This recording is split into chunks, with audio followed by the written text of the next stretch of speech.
صبح خیر بینندگان عزیز رادیو زودی و همه آنهایی که این لحظه ها ما رو در اوزودی ویدیو کانال رادیو زودی تماشا دارند. شالوگی خوجا هستم. در آغاز باز یک روز نو در روبروی شما با خبرهای تازه.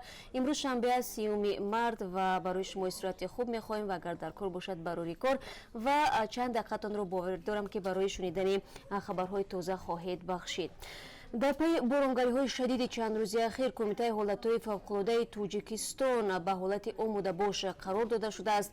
رهبران این نهاد به سه منطقه آسیب‌پذیر کشور برای نظارت وضع فرستاده شدند. مسئولان مرکز هواشناسی توجیکستان میگویند که فضای کشور را سیکلون فرا گرفته است که چند روز قبل در پی آن در ایران و افغانستان 10 نفر جان خود را از دست دادند.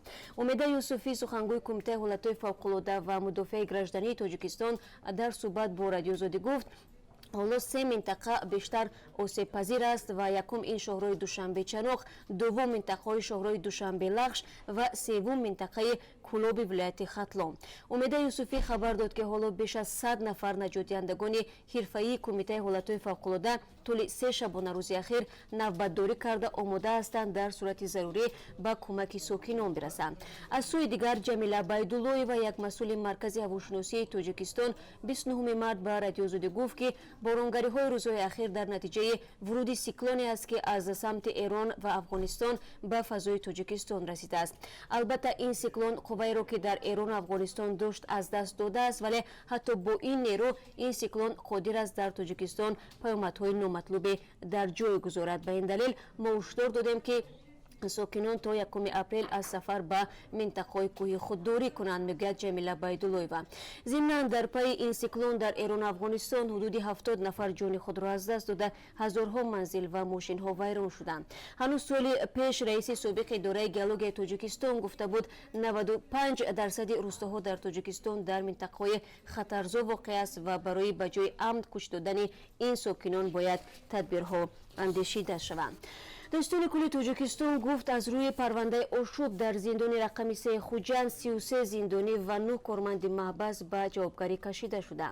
خبرگزاری از پلوس روز 29 مارد نوشت یوسف رحمان هنگام سخنرانی در پالاتای بالای پارلمان توجیکستان گفت مرافع کارمندان زندان در خوجند پشت درهای بسته جریان دارد. به قول او در میان عبدالشونده ها سابق رئیس زندان نیز هست. همه آنها بر اساس ماده های خروج نظریه که از بی احتیاطی باعث به مرگ انسان و یا دیگر پیامدهای سنگین شده است محاکمه میشود. پرونده آشوب در زندان مهر مخفی دارد و تا کنون مقامات ساختارهای انتظامی حادثه شب 7 به 8 نوامبر را پورا آشکار نکردند. با اطلاع رسمی آشوب در زندان نظامش سنگین که مکان نگهداری محکوم شده ها برای افراطگرایی و تروریسم بود دوام چند ساعت ادامه کرد و مقامات توانستند از جمله با دعوت نیروهای امان آن را فرو نشانند. در این حادثه 25 نفر از جمله 2 ناظر زندان کشته شدند. تحقیق این حادثه را که پرقربانی ترین در تاریخ زندانی های تاجیکستان گفته می شود داستانی کل کشور انجام داد. جزئیات این حادثه برای مطبوعات و جامعه پورا روشن نشده است و خویشاوندان زندانی ها هم میگویند که درباره جریان مرافعه سرنوشت نزدیکان و دسترسی عبدالشونده ها به وکیل دفاع اطلاع ندارند. سازمان های بین المللی حقوقی حقوق از مقامات تاجیکستان تقاضا کردند که این پرونده شفاف و عادلانه بررسی شود.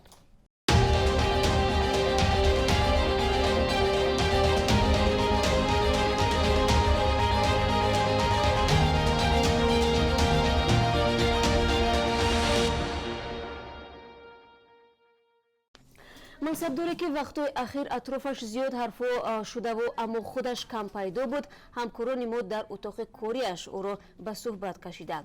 بیگ صبور رئیس خدمات علاقه توجیکستان در این صحبت به سوالها درباره مسنجرها، کارهای ساختمانی و بعضی مسائل خانوادگی پاسخ داد. با حیث یک رئیس خدمات شما اخبارای میخونید، اخبارای سیاسی منظورم ده مثلا در میبینید یا از تلویزیون یا که خیلی گفتید که از اینترنت کمتر استفاده میکنید، از تلویزیون خارج از کشور اصلا خیلی داخل به فکرم که میبینید.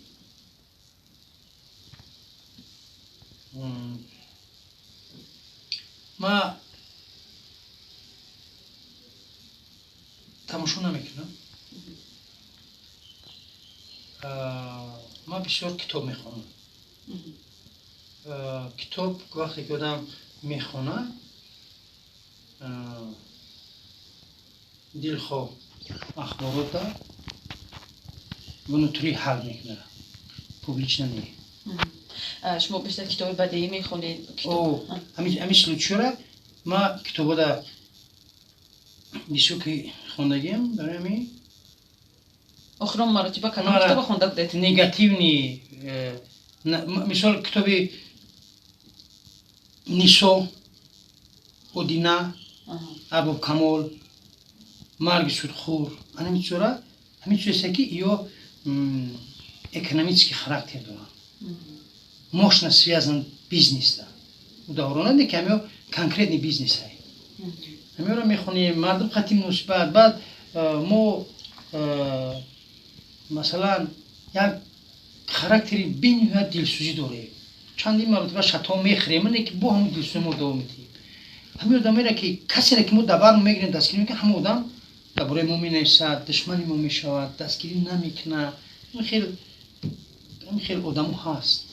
حیاتا دست گرفتن نمیتونی دل نرنجون. همین پرینسیپ قطعی کار میکنه.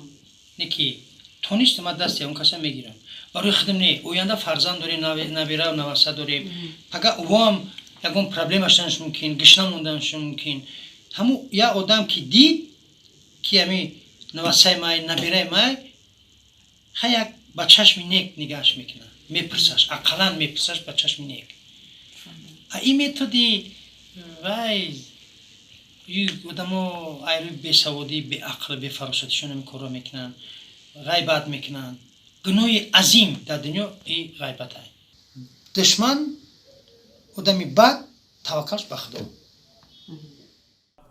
شما مصاحبه سرنوزی روح‌الله و شادمان یتیمро با بک صبور رئیس خدمات علاقه تاجیکستان تماشا کردید و نوید بامدادی روز شنبه 30 مارس را ادامه میدهیم.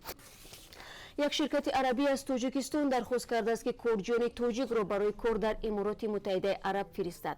این شرکت گفته است که آماده در نوبت اول قبول کردن 50 کارگر را باعث محافظ در اداره و مرکزهای گوناگون دارد و برای این کار حدوداً $750 معاش پیشنهاد می شود. اجنسی به کار تامین کنی در خارج فعلا با نمایندگان رویال فالکون سکیوریتی در گفتگو بوده شرایط بود و باش کارجویان تاجیک را در امارات بررسی دارد.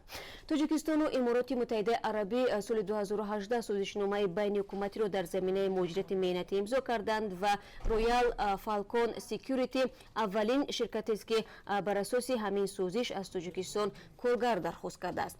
در میان آنهایی که روز 28 مارس برای ثبت نام شدن به کار در امارات مراجعت کردند آنهایی هم بودند که تجربه مهاجرت کاری در روسیه را پشت سر کردند.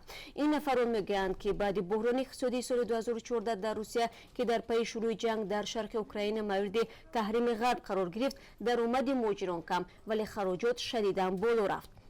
برای قانونی شدن حضور یک کارگر خارجی در روسیه و از جمله پرداخت پول پاتنت هر ماه بیش از $1000 مصرف می شود و این پول است که نه هر یک مهاجر آن را پرداخت کرده می تواند. این حالت بسیار مهاجرین تاجیک را از سفر و کار در روسیه باز داشته است. به اطلاع مسئولین اجنسی به کار تامین کنی در خارج توجه کارجویان تاجیک برای کار در امارات زیاد بوده تا این دم 150 داوطلب خود را نامنویس کردند. به گفته خالبی حسن و یکی از طلبات شرکت مذکور برای داوطلبان دانستن زبان عربی یا انگلیسی در سطح معاشرت می باشد. با گفته یک مسئول آژانسی با کار تامین کنی در خارج طلبات دیگر تا 45 ساله بودن داوطلب و داشتن تجربه کار باعث محافظ بوده است. منبع میگوید که شرکت سقراطی طبی مهاجران کاری را بر عهده گرفته است ولی برخی طلباتش باعث تأخیر کارها در انتقال کارجویان شده است. در همین حال حامیان حقوق میگویند که با نگاه به تجربه بیش از 12 ساله مهاجرت کاری شهروندان تاجیکستان در روسیه حکومت باید در فکر تامین حقوق آنها باشد. امارات متحده عرب کشور فدراتیوی در شمال و شرق عربستان می باشد که اهالیش نزدیک 10 میلیون نفر است. این یکی از کشورهای پیشرفته اقتصادی به شمار می رود و تاجران زیاد از تاجیکستان به این کشور با هدف خریداری مال می روند و بازارهای تاجیکستان پر از مال استحصال امارات می باشند. و بینندگان عزیز در پایان صحبت توجه کنید به یک اعلان.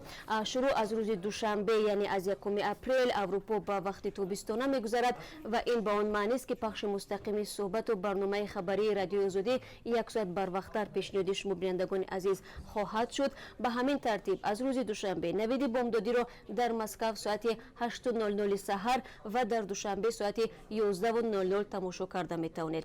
سرخط خبرهای روز به وقت مسکو ساعت 11:00 و در دوشنبه ساعت 13:00 تقدیم می شود و برنامه خبری باشد ساعت 14:00 با وقت مسکو و ساعت 16:00 با وقت دوشنبه منظور شما خواهد گشت. و من در همین جا با شما خداحافظی میکنم. تشکر میگم که چند دقیقتون رو برای شنیدن خبرهای تازه بخشیدید و اگر خواستید که خبرهای از این بیشتر رو بخونید پس بروید به سامانه ما www.azadi.org برای دیدن نوار گزارش ها سری بزنید. به آزادی ویدیو کانال ما در یوتیوب برای شما استراحت با فراغت میخوام و تا ملاقات بعدی خدا نگهدار.